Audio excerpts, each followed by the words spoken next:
Magandang hapon po sa lahat. Bilang isang mamayang Pilipino, kami ay nagre-respeto sa ating sariling pambansang awit. Pinapakita dito ang pagtayo ng maayos at pag-awit ng may respeto sa ating pambansang awit.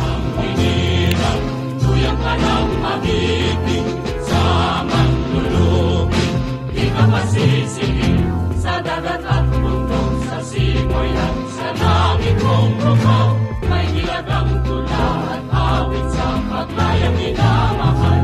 Ang istak ng walaw at may tagumpay ngalan. Sunod, dito naman pinapakita namin na ang buhay ay isa lang, kaya habang tayo bata pa, i-enjoy natin ang buhay na may respeto sa bawat isa.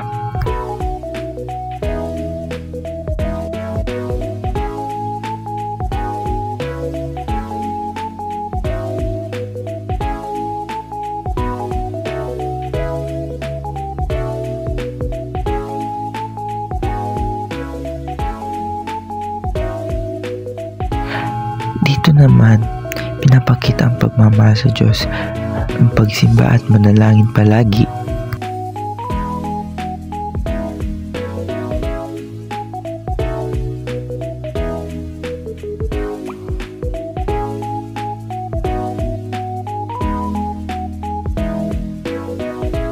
At sa panghuli, pinapakita dito ang pagtulong-tulong namin paglinis sa kapaligiran para maging maayos at maganda at maaliwalas tignan.